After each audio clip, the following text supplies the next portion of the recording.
ተፈጠረ እጅግ ጥብቅ መረጃ ኮሜዲያን ፍልፍሉ እግዚአብሔር ይመስገን ተመልሷል። ሀገር መሪ ቢሆን የእግዚአብሔር አታድርም ይሁን።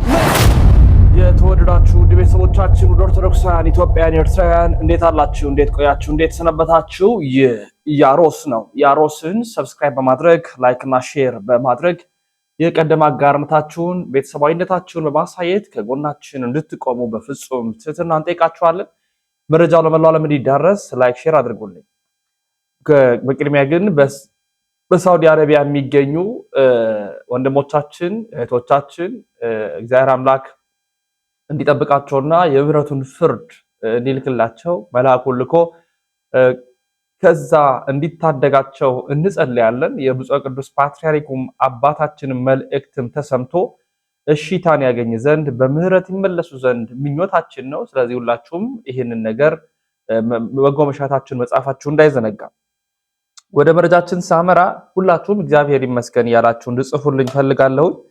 ወንድማችን ኮሜዲያን በረከት ወይንም ፍልፍሉ ተመልሷል። እግዚአብሔር ስሙ ይመስገን። ሁለት ለመናገር ያው በስትሮክ ህመም ታሞ እንደነበር እናውቃለን። ከዛ በኋላ አስደንጋጭ ነበር። ትንሳኤ ዳግመ ትንሳኤ ምናምን በቃ አብዛኛውን ያሳለፈው ሆስፒታል ነው። ይሄም በጣም በርካቶቻችንን ያሳዘነ ያስደነገጠ ክስተት እንደነበር እናውቃለን። አሁን የመድኃኔዓለም ቸርነት ታግዞ ወንድማችን ፍልፍሉ ለቤቱ በቅቷል። እግዚአብሔር ይመስገን። ከዛ በኋላ በአባይ ቲቪ ዋሻው እንዲ ላይም ቀርቧል። ይሄን አስደምጣችኋለሁ። እግዚአብሔር ይመስገን ነው። የሰው መዳን፣ የሰው መደሰት፣ የሰው ወደ ቤተሰብ መመለስ ደስታችን ነው።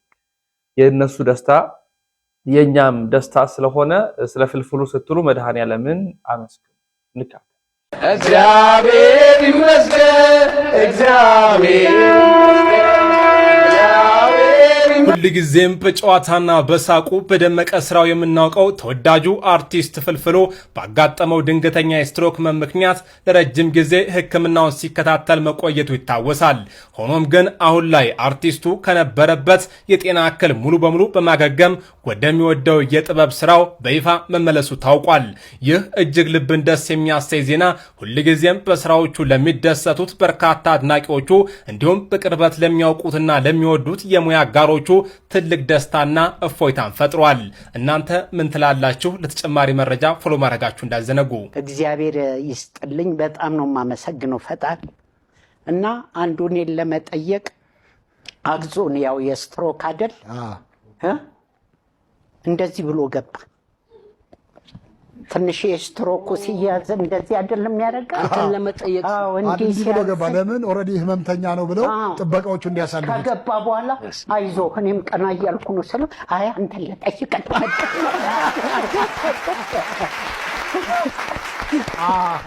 ብዙ ሰው ያው ስለማይገባ ስለነበረ ይሄ ሲስተም ነው የተጠቀመው።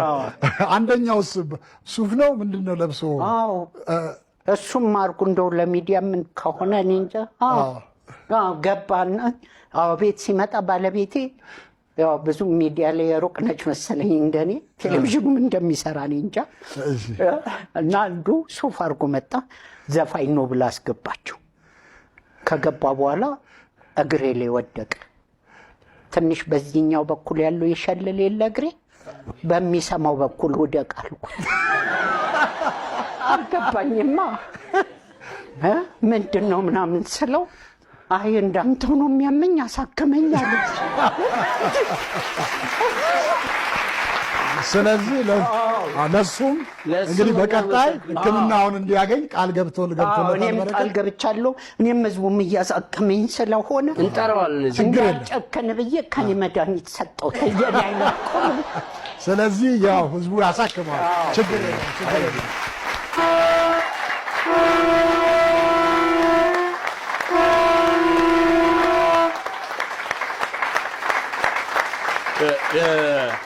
እናትና ልጅ አይለያዩም። የቁልፍ መያዣውም ደግሞ እመቤቴ ልጇን አቅፋ ነው። በቃ ከእጅ እንዳትለየው።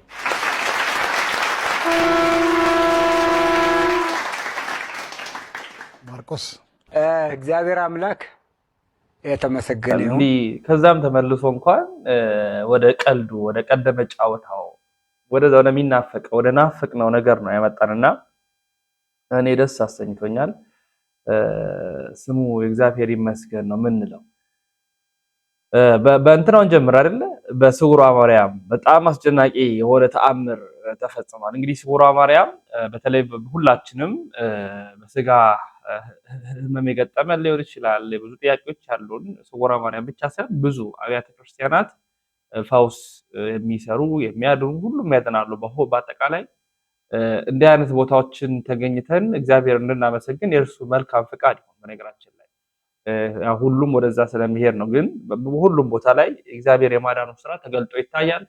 በስውሯ ማርያም ተገልጦ ከታየው የማዳን ስራ ከተሰጠ ምስክርነት መካከል ነው ዛሬ ማቅረብላችሁ። በዚህ አጋጣሚ በጎዳና ላይ ያላችሁ፣ በስደት በጭንቀት በህመም በእስር በምርኮ በብዙ እንባዎች ያላችሁ፣ በተለይ በስደቱ ዓለም የምትገኙ እህቶች፣ ወንድሞች፣ እናቶች፣ አባቶች ደግሞ በኢትዮጵያ ውስጥ የምትገኙ በህመምም በተለያዩ የአካል ህመም ጥያቄዎች የምትገኙ እግዚአብሔር የማዳኑን ስራ የሚሰራባቸው ሰፊ ምክንያቶች ስላሉ በዛ ሄዳችሁ የእግዚአብሔርን በጎ ነገር የእግዚአብሔርን የማዳኑን ስራ ተካፋይ ሆኑ፣ ተሳተፉ። ስውሯ ማርያም አንዷ ናት እና ያንን ለመግለጥ እወዳለሁ። በጣም እኔ ደስ ካለኝ ቪዲዮዎችን ካየሁትና አስደንጋጭ ብዬ ተአምር ከተፈጸመው በቅርብ ከተሰማው መረጃ መካከል ይሄኛው አስደንጋጭ ተአምር በስውሯ ማርያም ተፈጽሟል።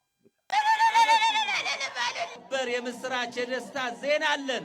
አሁን በዚህ ሰዓት ካህናት አባቶች ጸሎት እያደረሱ በነበሩበት ሰዓት ይህች እህታችን አይነ ስውር ነበርኩ ድንግል ማርያም በዚህ ሰዓት በዚህ ደቂቃ አይኔን አበራችልኝ ብላለች። ክብር ለድንግል ማርያም፣ ክብር ለድንግል ማርያም። አመስግኝ። አልችልበትም። እመቤቴ ምስጋና ብቻ ነው ለሷ የሚከፈላል። ቅዳሜ ዕለት ከሰዓት በኋላ ነበር አይኔን ያጣሁት። እስከ ሐሙስ ዕለት ድረስ እምነት ሰጠሁኝ፣ ተቀባው። ጭላንጭሉን ብርሃኑን ማየት ሞከር አድርጌ ነበር፣ እምቢ አለኝ። ሕክምና ገባሁ፣ ምንም የለም ተባልኩኝ። ዛሬ ግን አሁን በአሁኑ ሰዓት ብርሃኔ ተመልሶልኛል። እናትና ወንድም እህቶቼ፣ አባቶቼ የድንግል ማርያም ለሁላችሁ ድንግል ማርያም ለእኔ የደረሰ ሌላ ሁሉም ይድረስልኝ። ቃላት ያጥረኛል፣ መናገር አልችልበትም። አመስግኑላት፣ አመስግኑላት። ለእህታችን የደረሰች ድንግል ማርያም ለሁላችን ሐዘናችንን ወደ ደስታ፣ ለቅሷችንን ወደ ደስታ ትቀይርልን። ደስ የሚል ታምር ነው። እልል በሉ እንግዲህ እግዚአብሔርን አመስግኑ። ወደ ቀጣይ መረጃችን ሳመራ ዶንኪ ቲዩብን እናገኛለን። ዶንኪ ቲዩብ ወንድማችን ኮሜዲያን እሸቱ መለሰ አንድ ከዋልድባ ጋር በተገናኘ አንድ መረጃ አጋርቶ ነበር። በዛ መረጃ ላይ የተለያዩ ሀሳቦች ተነስተዋል። ግን በጣም የደነቀኝ ዋልድባ እንግዲህ ለረጅም ጊዜያት በዳንሻ ኪዳነ ምሕረት ያሉ በሴት ገዳማውያን እናቶቻችን በጣም በችግር ውስጥ እንደነበሩ ይታወቃል።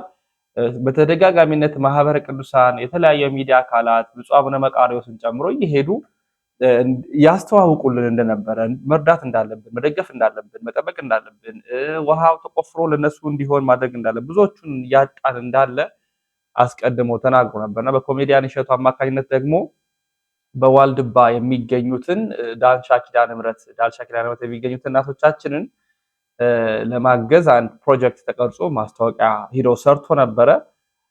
ደስ የሚል ነገር ያተረፍንበት። ሁላችንም ደግሞ በዋልድባ ለሚገኙ የእናቶቻችን ገዳም በጎ ነገር ማድረግ እንዳለብን መርዳት እንዳለብን የሚያሳይ አንድ ክስተት በዶንኪ ቲዩብ ተለቆ ነበርና ያን የተመለከተ መረጃ አላቀርብላችሁ።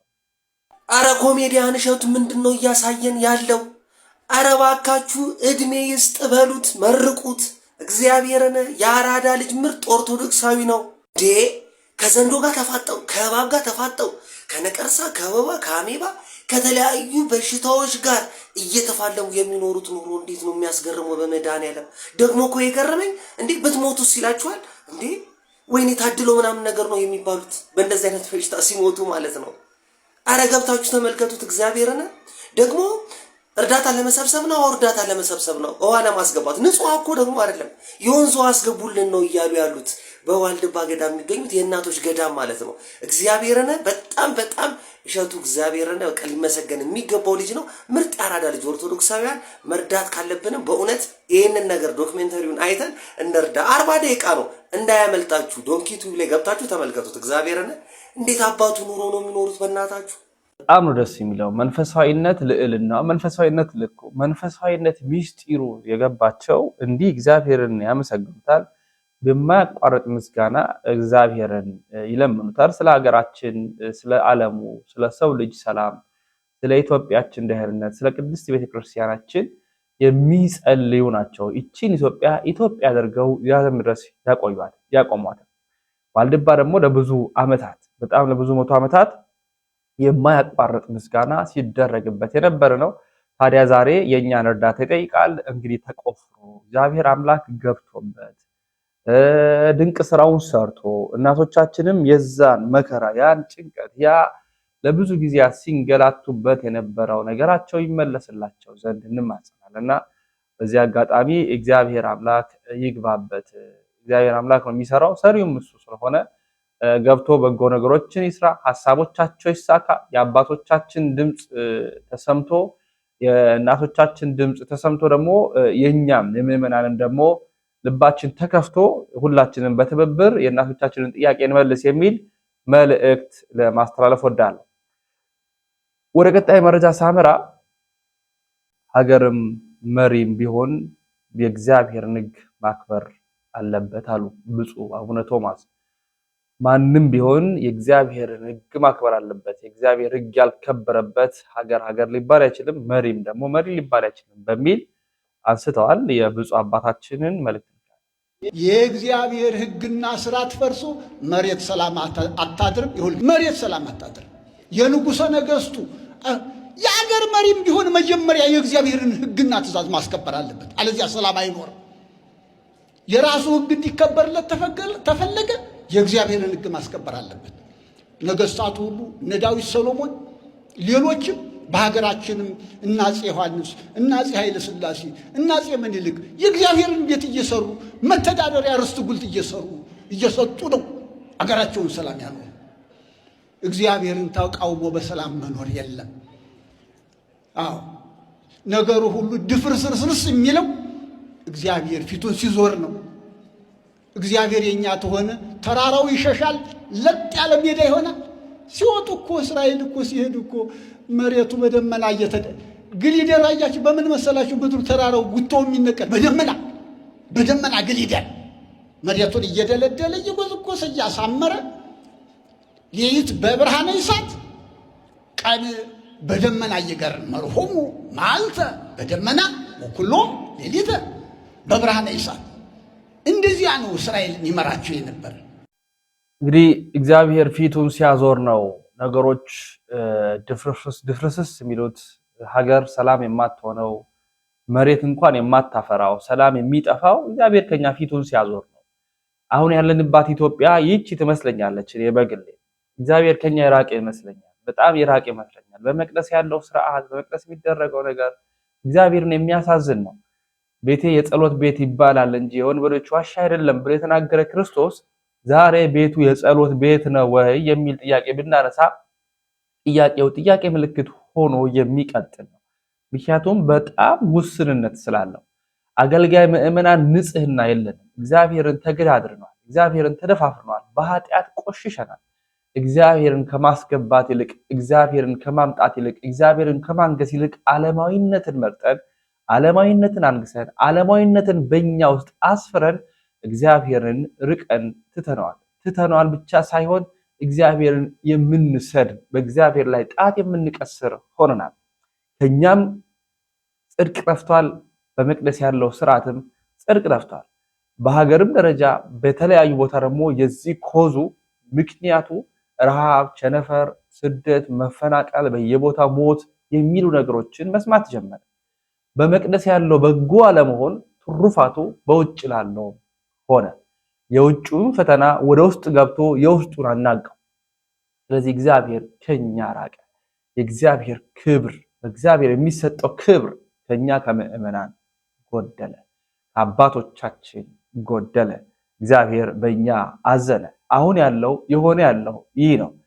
በዚህ ሰዓት የሚነሱ ትውልዶች እግዚአብሔርን የሚደፋፈሩ ናቸው። እቺን ሴት ለምሳሌ ላሳያቸው። በቅዱሳን መላእክት ላይ ትሳለቃለች። የፈረደበት የቲክቶክ ምናምን ላይክ ለማግኘት ቅዱሳን ትሳደባለች። አሁን ደግሞ ቅዱስ ጊዮርጊስን እንዲህ ባለ ልክ ተሳደበች። ያለማውቋን ልክ አሳየች። እቺ በምስሉ ላይ የምትመለከቷት ግለሰብ ያብኩኝ በመባል በቲክቶክ ፕላትፎርም ላይ ትታወቃለች። አሁን ቀለድኩኝ እያለች እየመጣችባቸው የሚገኙ ቪዲዮዎች ቅድስት ቤተክርስቲያን ባከበረቻቸው ሰማዕታት ላይ ያላገጠች እንዲሁም ደግሞ በቅድስት ቤተክርስቲያን ላይ ያላገጠች የሚያሳይ ቪዲዮ ለህዝብ እያሰራጨች ትገኛለች። ከዚህ ቀደም በቅዱስ ሚካኤል ምስል ላይ ስታላግጥ ታይታለች። አሁን ደግሞ በሰማዕቱ ቅዱስ ጊዮርጊስ ላይ ተመልከቱት። አንዱ ማለት ነው መኪና በጣም ይፈልጋል መግዛት እና በቃ በየቤተክርስቲያኑ ይለምናል። በቃ መኪና ከዛ መኪና ምንም ሊያገኝ አልቻለም። ከዛ በቃ መጨረሻ ላይ ጊዮርጊስ ቤተክርስቲያን ሄዶ ጊዮርጊስ በቃ እኔ መኪና ፈልጋለሁ መኪና ስጠኝ ምናምን ነገር ይለዋል። ከዛ እኔ እስካሁን በፈረስ ጋር መኪና ያምራል። በዚህ ልክ ቅድስት ቤተክርስቲያን ባከበረቻቸው ሰማዕታት ላይ ያላገጥሽ የምትገኝበትን ዋናው ምክንያት ባናቅም መረን አስተዳደግ ማደግሽን ግን ለህዝቡ ይፋ አድርገሻል። ከዚህ ቀደም በቅዱስ ሚካኤል ላይ አሁን ደግሞ በሰማዕቱ ቅዱስ ጊዮርጊስ ያላገጥሽ ትገኛለሽ። ቀጣይ ደግሞ በቅድስት ቤተክርስቲያን በራሱ በመድኃኔዓለም በኢየሱስ ክርስቶስ ማፌዝሽን እርግጠኛ ልንሆን አንችልምና ከአሁን በኋላ የምትለቂያቸውን ቪዲዮች ብታስተካኪ መልካም ነው። አሊያም አይለቃለሁ እናንተ አይመለከታችሁም የምትይ ከሆነ ግን በራስሽ ፈርደሽ መሆን አለበት። ብትጠነቀቂ መልካም ነው። እንዲህ ናቸው። በቃ አሁን የሚመጣው ትውልድ ድሮ የምትፈራዋ የምትከበረዋ የምትሰማዋ ኦርቶዶክስ ዛሬ ማንም መፈንጫ ሆናለች። ማንም ተራ ሰው እየተነሳ የኢትዮጵያ ኦርቶዶክስ ተዋሕዶ ቤተክርስቲያን የሚናገር ቅዱሳንን የሚሳደብ የሚዘልፍ ክርስቶስን እንኳን በውል የማያውቅ ሆኗል። ለምን? አባታችን እንዲህ ይላሉ፣ በእንተ ስማ ለማርያም ብለን ተምረን በእንተ ስሙ ለጳጳስ ብለን ህይወታችን ያልቃል። ይሄ ነው ክብር እንዲጎድል ያደረገው ንካት። በእንተ ስማ ለማርያም ብለን ተምረን በእንተ ስሙ ለጳጳስ እኮ ብለን እኮ ነው የምንጨርሰው እኛ። አይገርምም? በእመቤታችን በቅድስት ድንግል ማርያም ስም ብጣሽ እንጀራ ለማግኘት ለምነን ጥሬ ለምነን ተምረን የበሰበሰ ኮቾሮ ለምነን ተምረን በእንተ ስሙ ለጳጳስ ብለን ደግሞ ህይወታችን የሚያልፍ በሚያሳዝን ሁኔታ በእንተ ስሙ ለጳጳስ ብለው እኮ ቤተክርስቲያን ውስጥ የሚገቡ የቤተክርስቲያን ልጆች ዘአርላኪ እድለኞች ናቸው። በ21ኛው መቶ ክፍለ ዘመን አስቡት እንግዲህ የታላቋ የኢትዮጵያ ኦርቶዶክስ ቤተክርስቲያን እነ ቅዱስ ያሬድን ያፈራች የኢትዮጵያ ኦርቶዶክስ ቤተክርስቲያን ቅዱስ ያሬድን የሚያክል ታላቅ በዓለም ድምፁ የሚሰማ ታላቅ አባት ያፈራች ቤተክርስቲያን ዛሬ የቅዱስ ያሬድ ልጆች በእንተ ስማ ለማርያም እያሉ በረሃብ እየተሰቃዩ ኮቾሮ እየበሉ ደርቀው ይማራሉ፣ ተቸግረው ይማራሉ፣ ተርበው ይማራሉ። መጨረሻ ላይ ደግሞ በእንተ ስሙ ለገሌ ስለ ብፁዕ አባታችን ስለ ብፁዕ እንትና እያለ እነሱን ወደ እነሱ እጁን ዘርግቶ የነሱ ባሪያ ሆኖ በስደት ሲኖር በስደት ሲማር በስደት እንደገና ደግሞ ለመኖርም በስደት የሚኖሩ ደቀ መዛሙርት ያሏት የኢትዮጵያ ኦርቶዶክስ ተዋሕዶ ቤተክርስቲያን በእውነት በዚህን ዘመን እንዳንድ ወጣት ይሄ የማንገበግበው እንዳንድ ቤተክርስቲያን ልጅ ይሄ የማንገበግበው ካለ እውነትም ጭንቅላታችን ሞቷል ማለት ነው። ሞቷል ማለት ነው። ወደ ኦርቶዶክሳውያን ወንድሞቼ እናቶቼ ሰላም እግዚአብሔር ከሁላችን ጋር ይሁን። ልመናን ታሪክ የምናደርገው መቼ ነው? ልመናን ታሪክ የምናደርገው የቅዱስ ያሬድ ልጆች በልመና ተምረው እንደገና ደግሞ በእንተ ስሙ ለጳጳስ ብለው በእንተ ስሙ ለሰይጣን ብለው የሚጨርሱበትን የችግር ህይወት መቼ ነው ይሄንን ህይወት የምንገለው? አታዝኑ። 20 ዓመትና 30 ዓመት አንድ ደቀ መዝሙር ከተማረ በኋላ እንደገና ደግሞ ለነዚህ ጥቂት ቡድኖች ለተደራጁ ቡድኖች ለነሱ መማለጃ ኮራፕሽን what is the solution? ምንድነው መፍትሄው? ቀስ እያልን ወደዛ እንሄዳለን።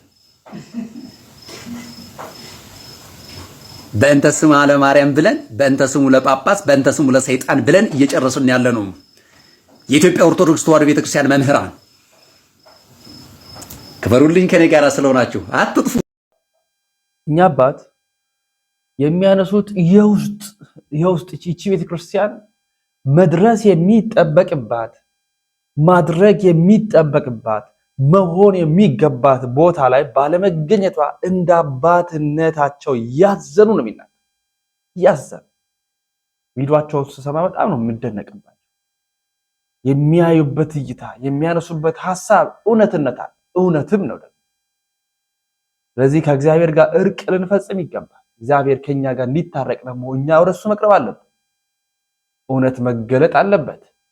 እውነትን ደግሞ የምናገኘው እውነተኛ ከሆነ ከክርስቶስ ዘንድ ከቤተ ክርስቲያን።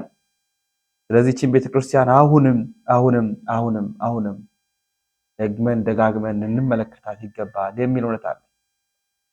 ሌላው ታሪክ የሚያዛባ ትውልድ እየተፈጠረ ነው። ታሪክ የሚያዛባ የነ አፄ ቴዎድሮስን የነ አፄ ዮሐንስን የነ አፄ ምኒልክን የነ ጃንሆይን ታሪክ የሚያዛባ ትውልድ ሆይ ሆይ ሆይ ሆይ ብሎ የተነሳ። እሱን መለስ ብዬ ላሳያችሁ። ከዛ በፊት ግን እንግዲህ ወንድሞቻችን ነፎይ እያስተማሩ ባሉ ስራ በርካቶቹ ወደ ቅድስቲቷ ቤተክርስቲያን እየተመለሱ በእስልምና ያለ አንደታችን ወደ እስልምና የነበረች ወደ ኦርቶዶክስ ከመጣች በኋላ እናቷ እንግዲህ አርፋለች በእስልምና ቤት እየነበረች እና እናቴ ገሃነም ነው ወይ ምገባው ብላ ስለ እናቷ ስትጸልይ ሰማን። በጣም የተገረምንበት ግን እግዚአብሔርን ደግሞ በመመለሷ ልጅቷ በመመለሷ ደግሞ ያመሰገንበት አሁን እናቴ ስለሞተች ቢሙስና እሳቱን ደግሞ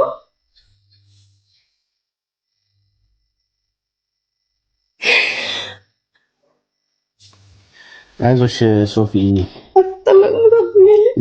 አይ ትጸልይላት ቆስቲ አታልቅሽ። ያው ማልቀስ ምንም ጥቅም ስለሌለው አታልቅሽና ብቻ ዋናው አንቺ እግዚአብሔር የልቦናሽን አይናት እንኳን አበራልሽ። እሱ ከነሳ አባቶች ጋር ተነጋገሪ፣ ከሳቸው ጋር ተነጋገሪና የሚደረገውን ነገር ማድረግ ያለብሽ ነገር ካለ እንድታደርጊ ይነግሩሻል። አሁን እኛ እንደዚህ ነው አንልሽም። እዚህ ቦታ ላይ እኛ ስልጣኑ ስለሌለ ይሄ ማለት ግን ለአንቺ ግን ዋናው የልቦናሽን አይን ስላበራልሽ ለአንቺ በጣም ጥሩ ነው። በአንቺ ደግሞ የተነሳ ብዙዎች ሊድኑ ይችላሉ ነገ ከነገ ወዲያና ይሄ መልካም ነገር ነው። እግዚአብሔርን አመስግኝ። አንቺ ወደ ብርሃን መተሻል። እናትሽንም ደግሞ እግዚአብሔር ያስባቸው። እንደ የዋህነት በስተት ያሉትን ሰዎች እግዚአብሔር ያስባል ብለን እናስባለን እና ብዙ አትጨነቂ። ጸሎት አድርጊ፣ ለእናትሽ ጸሎት አድርጊ። እግዚአብሔር መሐሪ ነው። የሚምርበት መንገድ አይታወቅም። እግዚአብሔር ሰፊ ነው ምሕረቱና በምን እንደሚምራቸው ስለማናቅ አንቺ ለእናትሽ ጸሎት አድርጊ። እግዚአብሔር ምሕረቱ ቸርነቱ ሰፊ ስለሆነ በዚህ ብቻ ነው የሚያድነው ብለን እኛም አንልም። በጣም ሰፊ ነው። በብዙ ነገር ያድናል። በአፈሩ ያድናል፣ በጸበሉ ያድናል። እንግዲህ ስጋዊ በሽታ ማለት ነው። በዕጣኑ በቅዳሴው በብዙ ነገር ነው ድህነት የምናገኘው እኛ። ስለዚህ የዘላለም ሕይወት ደግሞ ሲሆን እግዚአብሔር በጣም ቸር ስለሆነ በብዙ ነገር ሊያድን ይችላል። ምሕረቱ እስከ ሺህ ትውልድ ነው ስለሚል እንደው ከትውልድ ውስጥም አስቀድሞ ከነበሩት መልካም ስራ የሰሩ ካሉ በዛም እግዚአብሔር ሊጎበኝ ስለሚችል ብዙ ተስፋ አትቁረጪና ስለ እናትሽ አልቅሺ፣ ስለ እናትሽ ጸልይ። እግዚአብሔርን በጸሎት ለምኚ፣ ከአባቶችሽ ጋር ተነጋገሪ። እግዚአብሔር ይመስገን። ቢያንስ አንዲት ነፍስ ተመልሳለች። በዛው ልክ ደግሞ እነዚህን ደግሞ ተመልከታቸው። 20 ምናምን ነው 30 ዓመት ኦርቶዶክስ ነበርኩ አንድ የትልቅ ሰው ህፃን ጋይስ ልጄ ተረት ልትነግራችሁ ማንም ሰው ስክሮል እንዳያደርግ። እኔ የኦርቶዶክስ 32 ዓመት ትምህርት ቤት ዘማሪ ነበር። የላም በረት ከነትዝታው ከነዘርፌ ጋር ያገለገልኩ አገልጋይ ነው። ተመልከት ማንም አልሰበከኝም ወንጌል ማንም አውርቶ እኔን ሊቀይረኝ ያልቻለው ኢየሱስ ጌታ ነው በል ተቀበል ተብዬ ተነግሮኝ አይደለም። አይዴባ በጣም ህዝብ ያቀኛል። እንግዲህ ማይክ ይዤ አደባባይ ላይ መዘምር ሴትዮ ህዝብ ያቀኛል አይደል? እግዚኦ ሰው ውሸቱ ጌታ በኢየሱስ ስም የአዲስ አበባ ልጅ እንደዚህ ያለ ብዬ ወይኔ በቃ ደስ አለኝ። አለቀስኩኝ አዲስ አበባ ልጅ መሆኑ ሳይ በቃ አለቀስኩኝ። አዲስ አበባ በጣም አንጀት የሚበላው የአዲስ አበባ ልጅ አለ እሱን ክፈቱልኝ እላለሁ። ወይኔ በላቸው። ዲያቆን አይደለሁ እዛ ካህን ነኝ እኮ አገልጋይ ነኝ። ሴቷ ጳውሎስ ስለሆንኩኝ አታስቢም እንዴ? ኧረ እባክሽን ተመከሪ ተይ። ይኸውልሽ የሴቶች የሞኝ ምሳሌ ማለት አንቺ የምትማርክበት ቅባ ጨለማን የምትገፍበት ቅባ አንተ ያማህ ስታስታለ ባክቶራል ካጠገብ ሁለትልኝ ምስጋና እንዘምር እስቲ ዘምሪ። ኧረ ምንም ችግር የለ እኔ ደስ ነው የሚሉኝ እስቲ ሆዴ ቻለ ካቦይም ክብራዩን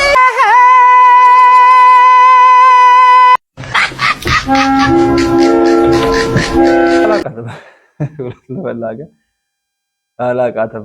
በራሷ ፌመስ ያደረገች ናት። ለማንኛውም እነዚህ እንደ መዝናኛ ነው የምንቆጥራቸው። ትንሽ ነቃ እንድንል ነው። የታሪክ መዛባትን የፈጠረ ያለውን ትውልድ ደግሞ እንቻታል። ከአቢሲኒያ ነገስታት ትንሹ የቅርብ ጊዜ ሞደርን አቢሲኒያ ነገስታት ከአጤ ቴዎድሮስ ጀምሮ ወደ ኋላ ብትቆጥሩ ጥቂት ዓመት የገዛ የሚባለው አጤ ቴዎድሮስ ነው። ይሄ ግለሰብ 13 ዓመት ነው የገዛው። 13 ዓመት ሲገዛ በቴሌቪዥን በሬዲዮ ምናምን እንደሚነገረው ወይንም በትምህርት ስርዓታችን ውስጥ እንደተቀመጠው ኢትዮጵያን አስተዳድሮ አይደለም።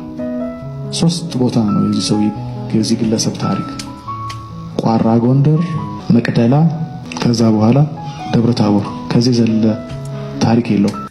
በመጀመሪያ ደረጃ አጼ ቴዎድሮስ ይሄ ግለሰብ ተብሎ የሚወራ አይነት ሰው አይደለም። እኛ ኢትዮጵያውያን አንድ አባዜ አለብን። ጀግኖችን አናወድስም። ጀግኖችን ስለማናወድስ ነው ጀግና መሆን ያቃተን። ለጀግና እውቅና ያልሰጠ ህዝብ መቼም ቢሆን ጀግና ሊሆን አይችልም። አጼ ቴዎድሮስ ማለት ለዛሬዋ ለታላቋ ኢትዮጵያን ኢምፓየር መሰረት የጣለ ለዛሬዋ ዘመናዊቷ ኢትዮጵያ መሰረት የጣለ ታላቅ ንጉስ ነው። ያስተዳደራቸውን ኤሪያዎችን በጣም ሊሚት ለማድረግ ሞከርክ። ይህ በጣም የተሳሳተ መረጃ ነው አሁን የሰጣቸው። አጼ ቴዎድሮስ ሸዋንም አስተዳድሯል።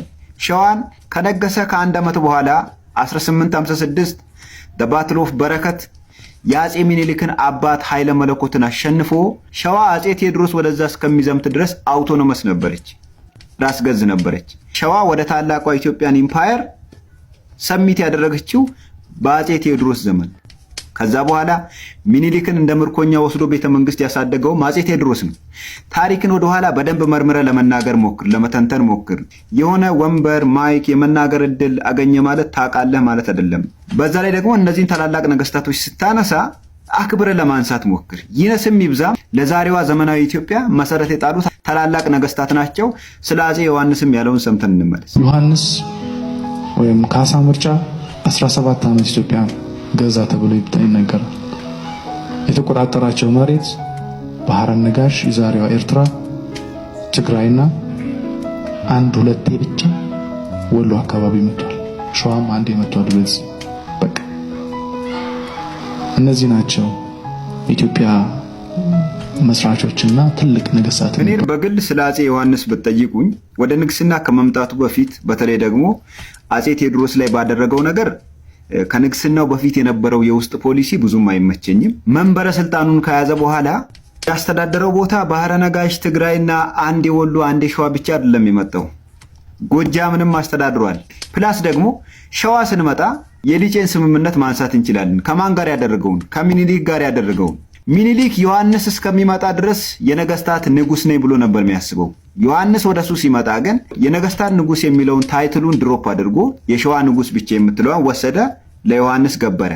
አንድ ኢምፓየር በዛ ሰዓት ገበረ ማለት አትነካውም። በቃ ግብር እስከተቀበልከው ድረስ ይቀጥላል። ስለዚህ አሁን አንተ የጠራሃቸው ቦታዎች ብቻ ሳይሆን ሸዋም ጎጃምም ለአጼ ዮሐንስ ገብረዋል። ይሄ ማለት ዛሬ ላለችው ኢትዮጵያ የራሱን አሻራ ጥሎ ያለፈ ታላቅ ንጉስ ነበር። ከዚህ በተጨማሪ ዮሐንስ ኢንተርናሊ ብዙ ቴሪቶሪ ማስፋፋት፣ ድንበር ማስፋፋት፣ ግዛት ማስፋፋት ይችል ነበር። ግን በዛ ሰዓት እንደ ዮሐንስ ታይም ኢትዮጵያ በውጭ ጠላቶች የተከበበችበት ታይም አልነበረም። በምዕራብ በኩል ማዲስት ሱዳን፣ በሰሜን በኩል ጣሊያንና ኢጅፕት ጠላቶቻችን ነበሩ። ከነሱ ጋር ፋይት እያደረገ ነው ዘመኑን የጨረሰው። ከጣሊያን ጋር ዶጋሊ ላይ ተዋግቷል በራስ አሉላ አማካኝነት። ከኢጅፕት ጋር ጉንዲትና ጉራን ማስታወስ እንችላለን። ኢቭን አንገቱ ተቀልቶ እኮ የሞተው ለትግራይ እየተዋጋ አይደለም፣ መጥቶ ጎንደር መተማ ላይ እየተዋጋ ነው። ስለዚህ ለሀገር አንገት በመስጠት ሀገር በመመስረት ሂደት ላይ እንዲያውም ከብዙዎች ይልቅ ራሱን መስዋዕት ስላደረገ እኔ ዮሐንስን በጣም የማደንቀው ንጉስ ነው። ለኢትዮጵያ ብዙ መስዋዕትነት የከፈለ ታላቅ ንጉስ ነው። እኛ ኢትዮጵያውያን ችግራችን መሪዎች ከኛ ሃይማኖት፣ ከኛ ዘር፣ ከኛ ጎሳ ካልሆኑ ለኛ ጀግኖች አይደሉም። ሰው ይነስም ይብዛም እነዚህ ነገስታቶች ዛሬ ላለችው ኢትዮጵያ የራሳቸውን አሻራ አሳርፈዋል፣ ደማቸውን አፍስሰዋል፣ አጥንታቸውን ከስክሰዋል። ስለዚህ ለኛ እውቅና የሚሰጠን እኛም የምንከበረው እነሱን ባከበርንና እውቅና በሰጠነው ልክ ነው። ጀግኖችን ማኮሰስ ሳይሆን ማወደስና ማጉላት እንልመድ። በእርግጠኝነት አጼ ቴዎድሮስ፣ አጼ ዮሐንስ የአሜሪካ ፕሬዝዳንቶች ቢሆኑ በሆሊውድ የሚሰራላቸውን ፊልም ሳስበው በጣም ነው የሚነዝረኝ። እኛ ኢትዮጵያውያን ለምንድን ነው ጀግኖችን የምናኮስሰው? ጀግኖቻችንን እኛ ካላወደስን ማን ሊያወድስልን? ሁለት ሶስት ነገሮችን ብቻ ምክንያት አድርገን እናንሳ። አሁን አጼ ቴዎድሮስን ግለሰብ ያለጠራ አጼ ዮሐንስንም እንዲሁ እዚህ ቦታ ነው የገዛው እዚህ ቦታ ነው የገዛው የሚል ዝቅ ለማድረግ ሞከረ። አሁን የሚነሳው ትውልድ ታሪክን መጥላት ብቻ አይደለም፣ ታሪክን ለማሻፈፍ ታሪክን ለማጥፋት ይጣጣራል። እኛ ካልሰራን ይሄ እውነት ይመጣል። እውነቴን ነው፣ እንደ ቀልድ ማየት የለብንም። ከምን አንፃር? ኦርቶዶክስ ስለሆኑ ክርስቲያን ስለሆኑ ያንን አይወዱትም። የኦርቶዶክስ ሀገር ናት የሚለውን ነገር መፋቅ ይፈልጉ ነው። ስለዚህ ወደ ቀደመ ነገስታት ሄደው ሚኒሊክን፣ ዮሐንስ፣ አጼ ዮሐንስን፣ አጼ ቴዎድሮስን፣ ጃንሆይ ንጉሠ ነገሥት አጼ ኃይለ ሥላሴን ያነሳል። ከዛስ እቺ ኦርቶዶክስ ተዋሕዶ ቤተክርስቲያን የዛሬዋ ኢትዮጵያ እዚህ እንድትደርስ ያደረገችው እሷ ናት የሚለውን አይፈልጉም። በቻሉት ሁሉ አቅም ሳያነቡ ሳያውቁ ሳያጣሩ ይነሱና አዋቂ ሆነው ይገኛሉ በራሳቸው ቤት። ለእነዚህ አይነት ሰዎች ቀላል ነው፣ ያን ያህል ዕውቀትም አይጠይቅም። ግን ምን አይነት የክፋት ሐሳብ እንዳላቸው እንድታውቁ። ስለዚህ የሌለ ታሪክ እየፈጠሩ ያልነበረ ነገር እያመጡ አሁን ነገሮች ስለተመቻቹላቸው እንደፈለጉ የሚናገሩ የሆኑ መጥተዋል። ታሪክ ነው። ታሪክ እውነት ነው። ያለፈ ታሪክ ዛሬ አመጣንም አላመጣንም አወደስንም አላወደስንም አንዴ ሆኖ ያለፈ እውነት ነው። ስለዚህ ዛሬ ያንን እያጣጣሉ የራስን ከፍ ለማድረግ የሚኬድበት ፍጹም ስህተት የሆነ መንገድ ከወዲሁ ሊስተካከል ይገባል። በጣም ሊስተካከል ይገባል። የመጨረሻችንን ቪዲዮ ማድረገው ግን የኢትዮጵያ ኦርቶዶክስ ተዋሕዶ ቤተክርስቲያን ሀገር ናት እንላለን። ሀገር ናት ስንል ምን ማለታችን? ይሄንን ቪዲዮ ላሳያችሁ። የመጨረሻ ሁለተኛ ኦርቶዶክስ ሀገር ናት የሚለው የምናነሳው 50 ሚሊዮን ምዕመናንን ከዛ በላይ ያሉ ምዕመናንን ማስተዳደር የምትችልበት የራሷ መዋቅርና አደረጃጀት ያላት መሆኑ ነው። ከላይ ከጠቅላይ ቤተ ክህነት ጀምሮ እስከ አጥቢያ፣ በአጥቢያ ውስጥ ደግሞ በጽዋ ማህበራት፣ በዝክሩ፣ በሰንበቴው ኢንዲቪዥዋል ሌቨል ላይ ጌት ኮኔክትድ የሚባለው ማለት ነው የተሳሰረ አወቃቀር አደረጃጀት አላት ነው። ይሄ ኃይል ከ50 ሚሊዮን በልጥ ኃይል በተዋቀረ አደረጃጀትና መዋቅር within the fraction of second መዋቅሩን ተጠቅሞ ተነስ ቢባል ቢነሳ፣ ቁጭ በል ቢባል ቁጭ የሚል ትልቅ ኃይል ነው። ይሄ አደረጃጀት ኢቭን እኛ ሀገር ውስጥ ያሉት የፖለቲካ ፓርቲዎች ትላልቅ የምንላቸው እንኳን በዚህ ደረጃ ከላይ ጀምሮ እስከ ኢንዲቪዥዋል ሌቨል ላይ የተደራጀ አወቃቀር የላቸውም። ይሄ አንዱ መገለጫዋ ነው። ሀገር ነው የሚያስብላት ሁሉ ቦታ አለች ነው። ሁሉን ታማከላለች ነው። ሁሉን ታቅፋለች ነው። ያለ ልዩነት ሁሉም ጋለች በሚለው ሀገር ናት። ሀገር ሁሉንም ስለምትይዝ ኦርቶዶክስ ሀገር ናት ስንል ከ50 60 70 ሚሊዮን በላይ ያለው አንዱ ካንዱ ጋር የተያያዘ 60 ምናምን ሚሊዮንን የያዘች ቤተክርስቲያን ሀገር ናት። ሀገር ናት። ጀርመን 17 ሚሊዮን ያለው እንደዚህ በጣም ብታነሱ አብዛኛው 10 የአፍሪካ ሀገራት ቢደመሩ የኢትዮጵያ ኦርቶዶክስ ተዋሕዶ ቤተክርስቲያን ቁጥር እንኳን አይደለም። ይሄ ምእመንን በታላቅነት በመሪነት ያዘች የኢትዮጵያ ኦርቶዶክስ ተዋሕዶ ቤተክርስቲያን ትልቅ ተቋም ናት። ትልቅ ምክንያቱም እያንዳንዱ ከንስሐ አባትና ንስሐ ልጅ በዝክራት በማህበራት በሰንበት ትምህርት ቤት ግንኙነቶች እንዲሁም ደግሞ በሰርክ ጉባኤያት በቅዳሴ በዚህ በኪዳኖ መሐሌ ሰዓታት በምንለው የተዋቀረ ነው፣ የተሰናሰለ ነው፣ የተያያዘ ነው። ስለዚህ ያንን ተዋረዳዊ ነገር ጠብቆ ያለ ልክ ነው ኦርቶዶክስ ነው። ስለዚህ ይሄንን በደንብ ለዓለም እንስበክ። የዛሬ ቪዲዮዎቻችን እኚህን ይመስላሉ። ይህ ያሮስ ነው። ሰብስክራይብ ያደረጋችሁ አይደለም ላይክ ማድረግ እጃችሁ ይተሳሰራል። ለምን እንደሆነ አላውቅም። አልጎሪዝሙ ቪዲዮን ለመላው ለሚያዳርሰው የእናንተ ላይክ ያየ። ስለዚህ ላይክ አድርጉ። ሁሌ እንደምንለው በዚህ በሳዑዲ አረቢያ የሚገኙ ከ200 በላይ የሞት ፍርደኞች ወይም ሞታቸውን ለሚጠባበቁ ወቶች እንሞች እግዚአብሔር አምላክ እንዲደርስላቸው ምሕረቱን እንዲሰጣቸው በሰላም እንዲፈቱ የብፁዕ ቅዱስ ፓትርያርኩም ልመና እንዲሰማ እንማጸናለን። በቀጣይ ቪዲዮ መረጃ እንመለሳለን። ሰብስክራይብ፣ ላይክ፣ ሼር ማድረግ እንዳይዘነጋ ለማለት ወዳለሁ። ወንድማችሁ መብራቱ ያሮስ የእናንተም የኛም ነው።